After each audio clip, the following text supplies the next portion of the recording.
अस्सलाम वालेकुम, नमस्कार, सत श्री अकाल एंड गुड इवनिंग। मैं हूं आरजू काज़मी और आप देख रहे हैं पॉइंट ऑफ व्यू। हमारे साथ हैं जी डॉक्टर अभिषेक मिश्रा जी। उनका यूट्यूब चैनल भी है, टीचर भी हैं और बहुत अच्छा बोलते भी हैं। बहुत शुक्रिया सर, क्या जा पाए, थैंक यू सो मच।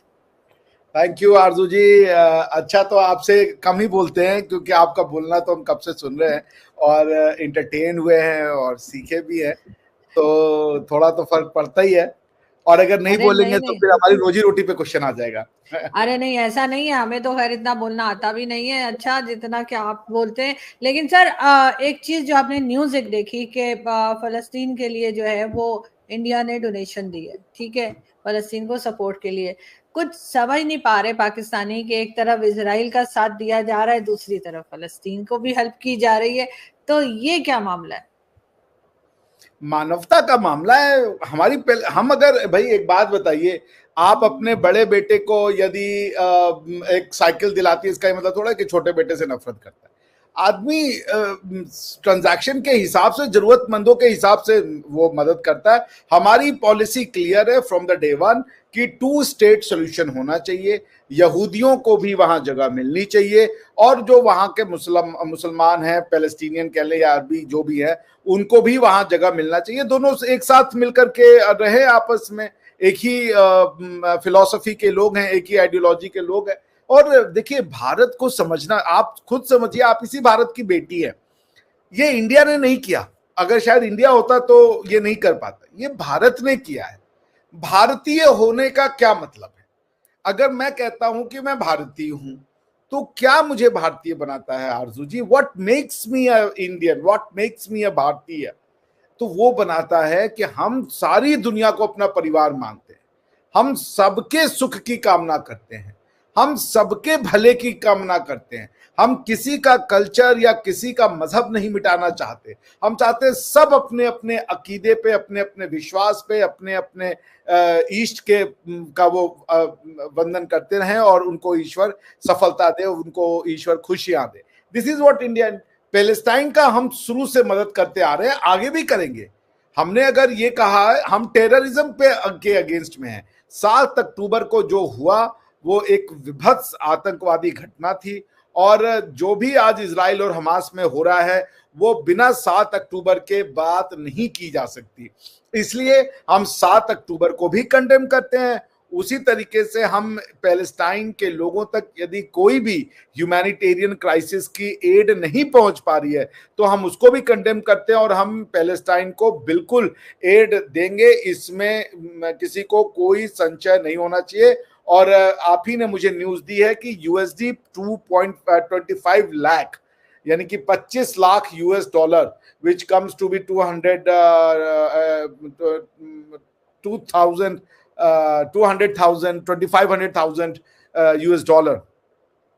सो हमें देना चाहिए, क्यों नहीं देना चाहिए? तो इसको ये क्यों कह रहे हैं कि हम इजराइल का साथ दे दिए तो फलस्तीनियों पे बम मार देंगे, फलस्तीन का साथ दे दिए तो हम पे जाके इजरायली पे बम मार देंगे? ऐसे नहीं होता भाई, दुनिया ऐसे नहीं चलती है। हम सबका जो सबकी मदद करेंगे वो उनका मसला है, वो आपस में निपटाए।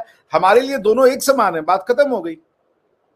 लेकिन अभिषेक जी, आपके ख्याल से फलस्तीन और इसराइल के बीच में जो डिस्प्यूट है, सालों से चलता आ रहा है, ये आखिर सॉल्व क्यों नहीं कर पा रहे? या ये भी हमारी तरह, हिंदुस्तान पाकिस्तान की तरह, जैसे हम कश्मीर को लेके बैठे हुए हैं? ये डॉक्ट्रिनल प्रॉब्लम है। ये प्रॉब्लम थियरी की है और इससे ज्यादा कुछ नहीं कहा जा सकता। लोगों को बैठना पड़ेगा और जो दुनिया जिस समय में जी रही है और जिन पॉलिटिकल इंस्ट्रूमेंट्स के तहत जी रही है, वही पॉलिटिकल इंस्ट्रूमेंट उनको भी अपनाना पड़ेगा। सेक्युलरिज्म इसके थ्रू ही ये सॉल्यूशन होगा। पैलेस्टाइन हमास कह लें, पैलेस्टाइन इजराइल कह लें, इजराइल हमास कह लें, इस डिस्प्यूट का रिजोल्यूशन करने की क्षमता किसी भी देश के पास नहीं है सिवाय यहाँ के लोकल लोगों के पास। क्योंकि अमेरिका ने कितने, न जाने कब से कैंप डेविड अकॉर्ड हो रहा है, तो कभी कोई अकॉर्ड हो रहा है, कभी मतलब कितने अकॉर्ड साइन हो चुके हैं, I have no idea. Bill Clinton से लेकर के जॉर्ज बुश से लेकर के अभी जो रिसेंट वाले ट्रम्प तक थे, सबने कोशिश की, but it's not getting resolve. United nation जब ये शुरू हुआ था तो यूएन ने जो वो ग्रीन मैप और वो सब दिया था, उसी समय मामला सॉल्व हो जाना चाहिए था। दोनों अरबों को और यहूदियों को कहा था कि आप अपने अपने जाइए और कॉन्स्टिट्यूशन बनाइए। दोनों लोगों ने अपने कॉन्स्टिट्यूशन नहीं बनाए, ना तो इजराइल ने कॉन्स्टिट्यूशन बनाया अपना, हालांकि उन्होंने एक पहला दिन कॉन्स्टिट्यूएंट असेंबली बनी और उन्होंने डिसाइड किया कि हम कॉन्स्टिट्यूशन नहीं बनाएंगे, पीस मिल लेजिस्लेशन करेंगे। तो उनका जो नेसेट है, जिसको हम पार्लियामेंट कहते हैं, उसने पीस मिल लेजिस्लेशन किया। कोई कॉन्स्टिट्यूशन ना तो इजराइल का है ना तो पैलेस्टाइन का कोई कॉन्स्टिट्यूशन है। वो दोनों लोगों की अपनी पर्सनल चॉइस है। बट मैं फिर वही कह रहा हूं, इस समस्या का निवारण किसी के गुड ऑफिसेज में, किसी के गुड ऑफिसेज में इतना दम है ही नहीं। जब तक वहां की जो पॉपुलेशन है वो स्वयं से इनलाइटेंड नहीं हो जाएगी, उसको ये ज्ञान नहीं हो जाएगा कि मार काट और हत्या और वॉयलेंस किसी समस्या का समाधान नहीं है, ये रियलाइजेशन आना है। इस रियलाइजेशन को आने का तरीका और माध्यम क्या होगा, ये ना तो अमेरिका सिखाएगा ना तो भारत सिखाएगा, ये वहां के लोगों को स्वयं से सीखना होगा।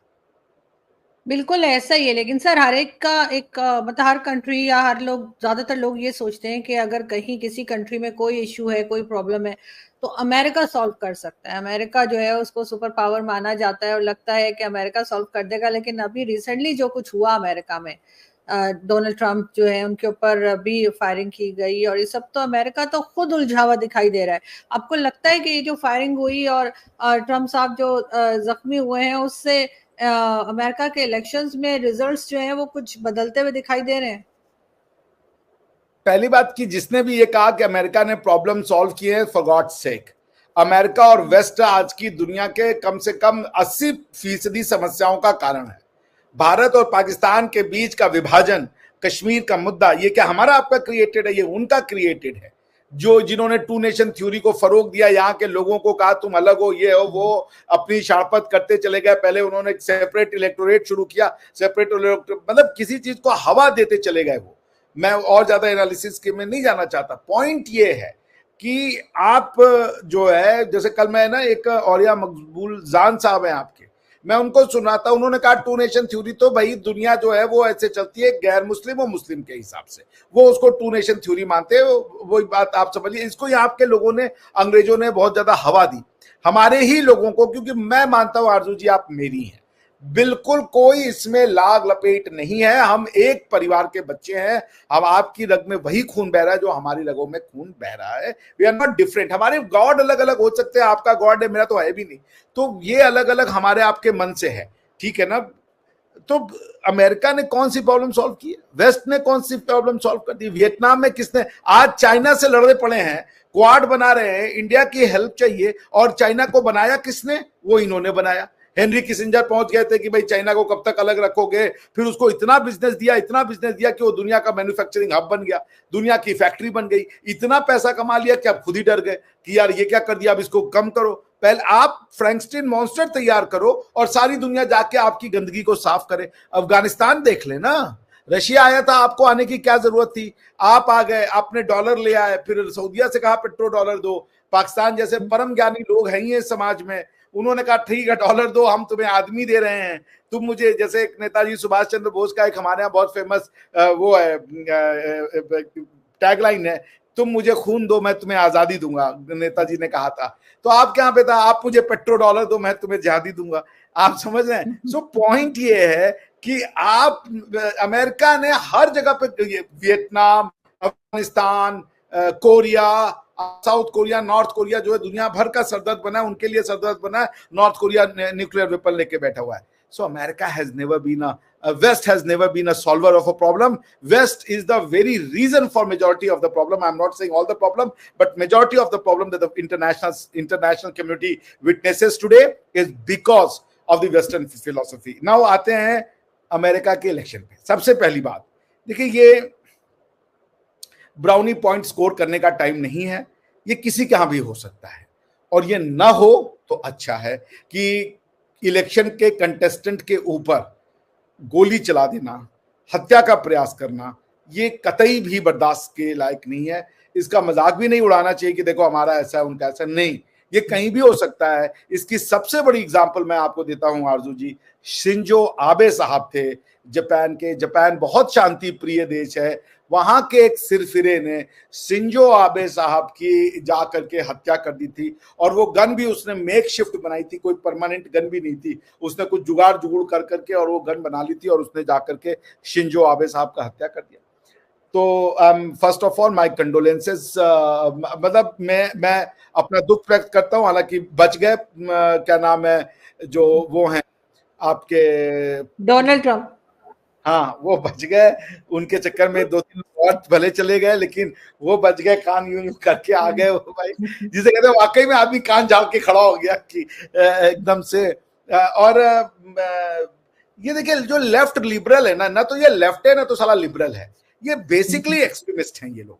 इनका ये कि या तो माई वे या तो हाईवे, ये नफरतें फैलते हैं, झूठ फैलाते हैं, ये लेफ्ट लिबरल का सबसे बड़ा काम है। दे आर द रीजन कि लोगों के दिमागों में, दो लोगों के सोच में ये नफरत की जहर घोलते। जैसे यहां भी कोई हमारे जैसा मानसिकता है तो ये चड्ढी है, ये बिगेट है, ये कम्युनल है, ये हिंदुत्व वाला है, ये पता नहीं क्या क्या चला रखा है। कोई सलाह हमको भी ऐसे गुस्से में देख करके सोच रहा होगा, हमें तो पता भी नहीं चलता, वही हुआ है उनके साथ भी, तो चांसेस तो हैं। जबकि एक आदमी बेचारा मासूम जो पीछे बैठा हुआ था, उसको गोली लगी, उसकी जान गई, 2-4 जख्मी हुए। लेकिन जो लड़का था, मैं तो बच्चा ही कहूंगी, 20 ईयर्स का बच्चा था, 20 साल का। जैसे हमारे जिहादी जो निकलते हैं, जो सुसाइड बॉम्बर वगैरह, ये काफी यंग एज के होते हैं, तो वो भी 20 साल का था। पता नहीं उसको किसने क्या सिखाया, क्या पढ़ाया, कि अफसोस होता है उसके पेरेंट्स के लिए भी, जिन्होंने कहा कि हमें तो पता ही नहीं था कि बच्चा कर क्या रहा है। तो कहीं ना कहीं बहरहाल पेरेंट्स की भी गलती है कि वो देखते नहीं कि उनके बच्चे जो है वो किस तरह के माहौल में रह रहे हैं। कितना देखिएगा आरजू जी, 20 साल का बच्चा बहुत बड़ा हो जाता है ना आजकल। तो मुझे याद है मेरे भैया जब क्लास 12th में थे ना, तो मेरी मम्मी की आदत थी ना कि जहां कहीं भैया जा रहे हैं तो वो हमको भी तैयार कर देती, चले जाओ। तो भैया कहीं जा रहे हैं, उनके पीछे हम बैठे हुए हैं, तो उनके दोस्त उनसे परेशान हो गए कि भाई इसको क्या लेके आ जाते हो तुम हर जगह, यार अकेले हो। वो लोग अपने मजे मस्ती करने जा रहे, तो पीछे से भैया भी आ रहे, तो हम भी निकल गए, हाँ भैया हेलो भैया, तो वो लोग गुस्सा जाते थे। तो मेरे भैया ने फिर मम्मी से कहा कि अब हम कहीं नहीं जाएंगे, नहीं तो इसको लेके हम कहीं नहीं जा सकते। तो पॉइंट वही है कि एक समय के बाद माँ बाप के हाथ से आप निकल जाते हो। तो एक समय तो भैया बड़े खुश होते थे कि चलो चलो तुम भी चलो, लेकिन वही एक समय के बाद उन्होंने कहा नहीं यार बस इनफ यार, हम कहीं मजे करने जा रहे। तो ये छोटू बैठ गया हमारे पीछे, और इनको ढो के जाओ, ढो के ले आओ, एक गटरी है ये हमारी स्टेटस थी समाज में। तो पॉइंट ये है कि 20 साल का बच्चा आज की डेट में जो इंटरनेट पे इंफॉर्मेशन मौजूद है आरजू जी, आपके हमारे बचपन में आप पिड्ढो खेलती होंगी और वो छुअन छुआन और छिपन छिपावन और यही सब खेल खेलते थे। आज के बच्चे क्या खेल खेल रहे हैं पता नहीं, कौन वो कन वाला वो आ गया है, ये वो पीयू बीजी और ये बीजी। हम लोग तो गली और मोहल्लों में खेल खेलते थे, अब आपका तो मुझे नहीं पता, लेकिन हमने गली मोहल्ले में खेल खेल के अपना बचपन बिताया कि छुप गए, आइस पाइस खेल लिया, फुटबॉल खेल लिया, क्रिकेट खेल लिया, कबड्डी खेल ली, kho kho, I don't know whether you know, kho kho करके खेल होता है, आई नो खेला है खो खो। मैंने। तो ये सब खेल के बड़े, ये बच्चे तो पीयू बीजी और पता नहीं क्या जियो टीए और पता नहीं क्या क्या गेम खेल रहे हैं। They are much more informed. ये हमारे आपके बच्चे नहीं है 20 साल के। हमें तो 20 साल में ये भी नहीं पता था कि दुनिया क्या है, इनको 20 साल में इनको सब पता है, पॉलिटिकल विजन पता है। मुझे पॉलिटिकल कॉन्शियसनेस 30 के बाद आई है। मगर सर इतना पता है तो ये नहीं पता कि हम फायरिंग कर रहे हैं, हम गलत कर रहे हैं, हम किसी को जान से मारने की कोशिश कर रहे हैं, ये समझ नहीं है इनमें। ये तो इंसानी दिमाग है, कभी किसी के दिमाग में कुछ आ सकता है।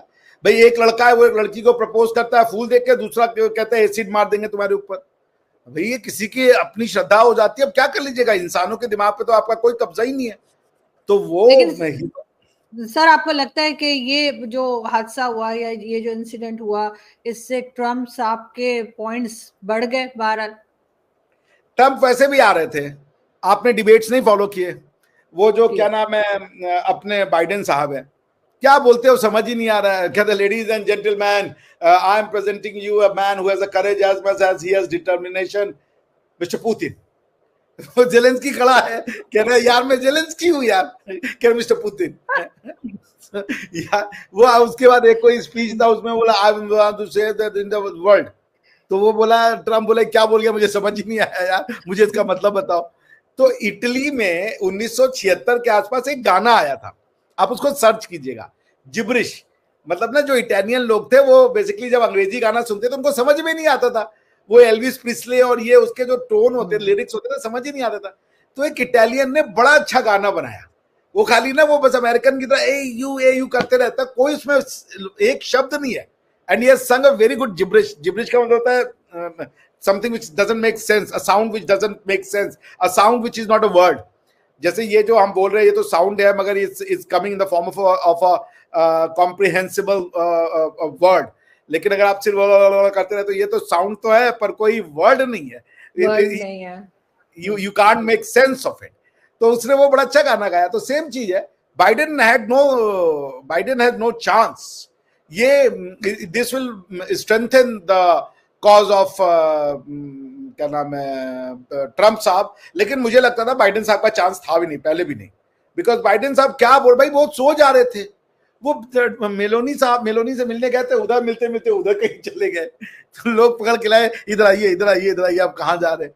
सो a man who is why, ये क्वेश्चन तो ये है ना आरजू जी, कौन है जो बाइडेन को प्राइम मिनिस्टर प्रेसिडेंट बनाना चाहते हैं? इसका मतलब है कि वो चाहते हैं कि बाइडेन बैठे, डिसीजन कोई और ले, दैट्स व्हाट इट मींस। हाँ, अभी भी तो यही हो रहा है ना, सुनने में तो यही आ अभी रहा भी है यही कि हो रहा है यही हो रहा भाई। है। वो भाई ये तो क्वेश्चन है कि प्रेसिडेंट बाइडेन को कब से कॉग्निटिव बीमारी है, इसका तो कोई डॉक्यूमेंटेड वो है नहीं रिकॉर्ड कि कब से वो चीजों को नहीं समझ रहे हैं। उनको लोग कह रहे हैं उनको डिमेंशिया है, कुछ लोग कह रहे हैं कि उनको कॉग्निटिव कॉम्प्रिहेंशन की प्रॉब्लम है, कुछ लोग कह रहे हैं वो बैठे बैठे सो जाते हैं। सारी दुनिया में अरबों ने भी उनका मजाक वाला एक बनाया था, आपने देखा होगा, वो कमला हैरिस के साथ खड़े हैं और यूं यूं कर रहे हैं। So everyone is making fun of क्या नाम है इनका Biden, but I do not know कि क्या डेमोक्रेट्स के पास कोई ऑप्शन ही नहीं है। हाँ, Why अजीब सी Biden is बात है, not, अजीब सी बात है, कोई ऑप्शन क्यों नहीं है इनके पास, होना ये चाहिए। मुझे भी नहीं समझ रहा है। ये मैं बता रहा हूं, ये डीप स्टेट चाहती है कि इनके कब्जे में अमेरिका रहे, और ये जो लड़ाई है अमेरिका में भी डीप स्टेट वर्सेस ट्रंप है। आज विवेक रामास्वामी ने कहा कि ये जो डीप स्टेट हमें रन करना चाहती है, हम अमेरिका इनसे छीनेंगे और अमेरिका हम डेमोक्रेसी के थ्रू अपने हाथों में लेंगे, हम साउथ का बॉर्डर सील कर देंगे। एक तो साले बॉर्डर सील करने पे लगे हुए हैं, खुद दूसरे के बॉर्डर में घुस गए बिना वीजा लिए, अब कह रहे हैं कि सब वीजा लेकर के आओ। तो खैर अब क्या ही कहा जाए, ये तो मक्कारी है लेकिन खैर अमेरिकन। सर ये तो कई बार ये भी कहा गया है ना ट्रम्प की तरफ से कि बॉर्डर को बंद किया जाएगा, जो लोग गैर कानूनी तौर पे या इलीगल तरीके से आए तो उनको रोका जाएगा। तो उसमें कोई गलत बात तो नहीं है सर? गलत है इलीगल ना, तरीके से मैं गलत मानता हूं। पूछे क्यों? जी पूछ क्यों? लीजिए क्यों। अमेरिका पे जो ये ट्रंप रहते हैं गोरे, ये उनका नहीं है, वहां के लोकल लोगों का है। उनसे तुम पूछ के गए थे, इंडिया में पूछ के आए थे। तो अब जब तुम आ गए और वहां के लोकल लोग आते हैं, क्योंकि जो मेन उनका इमिग्रेशन होता है ना, वो कोई बोट से, यूरोप का जो इमिग्रेशन का प्रॉब्लम है कि अरबिया से और अफ्रीका से बोट भर भर के आती है, उनका वो प्रॉब्लम नहीं है। उनका प्रॉब्लम है होंडुरास से आते हैं लोग, निकारागुआ से आते हैं, हैती से आते हैं, लोकल अमेरिकन आते हैं। वो ये कहते, कोलंबियन आते, वो कहते हैं ये तो ड्रग पेडलर्स है। अरे जो भी है, ये उनका लैंड है। They are the true Americans. You are not American. You are bloody white European. तो पॉइंट ये है कि जब आप एक लैंड ऑफ इमिग्रेंट हो, आप खुद वीजा लेके तो नहीं आए थे ना, आपने कॉलोनी बना ली, वहां के लोगों का घर छीन लिया, फिर कुछ आपके थ्योरिस्ट आए, उन्होंने कहा ये तो टेरा नलिस है, यानी कि इस लैंड पे कोई सॉवरेनिटी नहीं है, हमने यहाँ पे पॉलिटिकल सिस्टम खड़ा किया इसलिए ये हमारा है। ये सब चीजें ना थ्योरेटिकल खेल खेला अमेरिका। देखिए, अगर जर्मनी कहे कि हम नहीं आने देंगे तो वो समझ में आता है, क्योंकि वो सालों से जर्मनी है, हजारों साल से। फ्रांस कहे तो समझ में आता है, वो हजारों साल से फ्रांस है। अमेरिका वैसा नहीं है। मुश्किल से कब ये कोलंबस पहुंचा था? 1492 में पहुंचा था, 1492। वो 1492 यानी 1500 मान लीजिए, जाना शुरू किए होंगे 1600 से। मुश्किल से आज 600-7 साल में आपने कह दिया कि हम यहाँ के, हम अमेरिकन हैं। और आप अमेरिका की हिस्ट्री में, आपका बच्चा, मान लीजिए अभी आपका कोई फ्रेंड हो ना, उसको फोन करके पूछिए पाकिस्तानी कि अगर उनका बच्चा जो स्कूलों में जाता है, क्या हिस्ट्री पढ़ाते हैं अमेरिका की? जैसे हमारी आपकी हिस्ट्री तो महाराजा रंजीत सिंह है, भगवान राम है, श्री कृष्ण है, गौतम बुद्ध हैं, चाणक्य हैं, बाबा फरीद है, बुल्ले शाह हैं। लेकिन आप अमेरिका से पूछिए वो किसकी हिस्ट्री पढ़ाते हैं? वो कहते हैं हम ग्रीक्स की हिस्ट्री पढ़ाते हैं। क्या लेना देना है ग्रीक्स का, वेस्टर्न ग्रीक्स का इनसे, अमेरिका से? अगर कोई पाकिस्तानी भी है वो अमेरिकन हिस्ट्री पढ़ेगा, मान लीजिए पाकिस्तानी कपल सेटल्ड है अमेरिका में और उसका बच्चा जरा कक्षा 3, 4, 5 में जो पढ़ रहा, जरा उससे पूछिए कि क्या वो पाकिस्तान की हिस्ट्री पढ़ रहा है, वो अमेरिका की हिस्ट्री पढ़ रहा है, और अमेरिका की हिस्ट्री के गार्ब में वो बेसिकली यूरोप की हिस्ट्री पढ़ रहा है। I getting my point? सो इसलिए मैं कहता हूं कि America can not be compared with India और पाकिस्तान। आप पाकिस्तानी हजारों साल से हैं, अरे इंडियन हजारों साल से है, पाकिस्तानी आप मुश्किल से 70 साल से हैं, ठीक है ना? बिल्कुल। तो अगर ये आपके बाप दादाओं की जमीन है, तभी तो आपने अफगानों को कहा ना कि निकलो यहां से, हमारा खाते हो और हमें ही गाली देते हो। यही बात हम कहते थे तो हमें कहते थे कि देखो ये तो बड़े बिगेट है, लेकिन वही है कर्मा, आपने हमें कहा, हमारे चक्कर, अब किसी और के चक्कर में हमें गाली दी, आपको आपके यहाँ पे आके अफगानियों ने गाली दी कि तुम कौन हो, और ये वो इंडिया की तारीफ करते, तो कर्म सबको सबका सामने आ जाता है। सो वही हिसाब किताब है। Pakistan is not land of immigrants, America is land of immigrants. तो वो अगर ये कह रहे कि हम नहीं आने देंगे वहां के लोकल नेटिव्स को, तो ठीक नहीं है। But I understand their problem. और ये भी मान लेना कि खाली लैटिन अमेरिकन क्रिमिनल्स होते हैं, ये कैसे मान लिया आपने कि खाली लैटिन अमेरिकन क्रिमिनल्स होते, व्हाइट क्रिमिनल्स नहीं होते? ये ट्रंप पे गोली चलाने वाले कौन है? व्हाइट है। आज यूक्रेन और रशिया के बीच में लड़ाई लड़ने वाले कौन है? व्हाइट है। सबसे ज्यादा जिंदगी में लोगों को मारने वाले कौन है? व्हाइट है।